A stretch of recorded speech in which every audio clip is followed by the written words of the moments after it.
Good afternoon, judges. Today we are going to present about our PW project, which is about lemon-powered light bulb.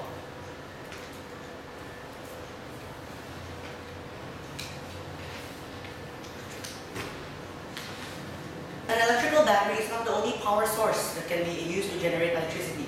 Lemons contain citric acid and can be used as an acidic electrolyte. When the electrodes zinc and copper are inserted into the lemon, electric current is generated. The purpose of this project is to find an alternative power source.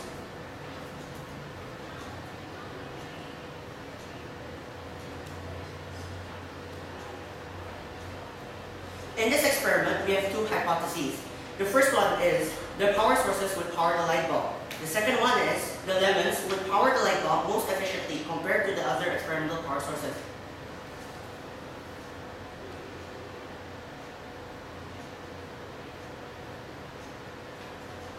We use the following materials for this experiment: the ammeter, the beaker, copper rods, crocodile tips attached to wire, B battery, lemons, light emitting diodes, potatoes, vinegar, and cigarettes.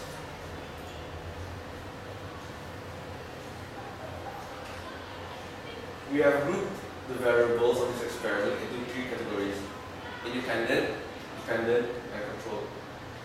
The independent variable is the type of fluid or solution used in the power source. The dependent variable is whether the light emitting diode lit up or not.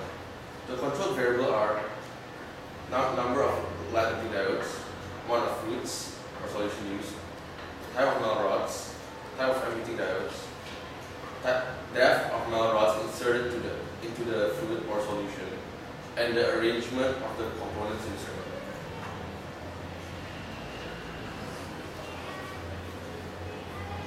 Procedure: control setup. We need the control setup to compare the power of the experimental power sources to that of the battery. The slide shows the procedure of the control setup. First, connect the negative end of the battery to the ammeter. Then connect the ammeter to the light emitting diode. Lastly, connect the light emitting diode to the positive end of the battery.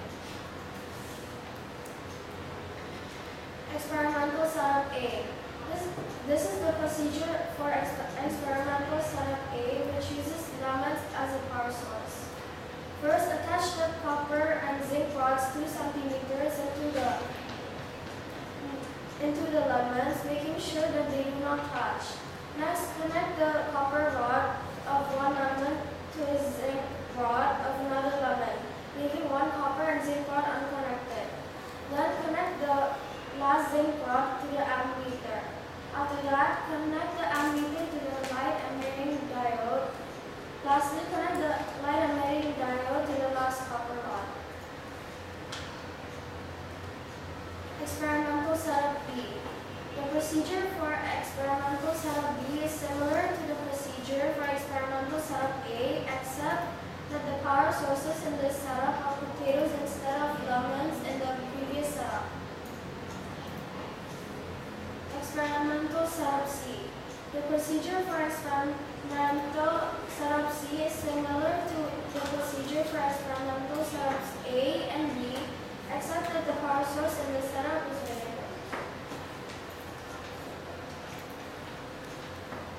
As you can see from the slide, the battery produced 2 microamperes and 4 millivolts on average. The light emitting diode lit up on all 3 trials.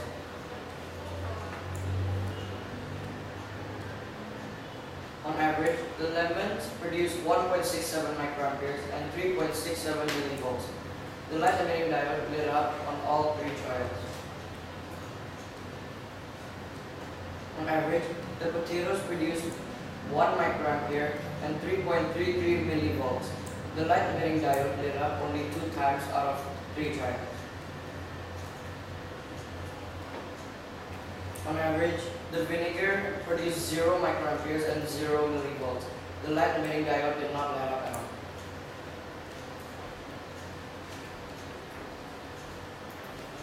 Conclusion.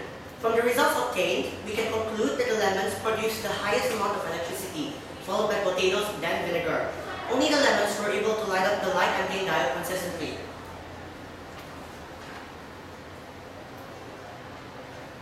For further study, we recommend trying to find out more ways in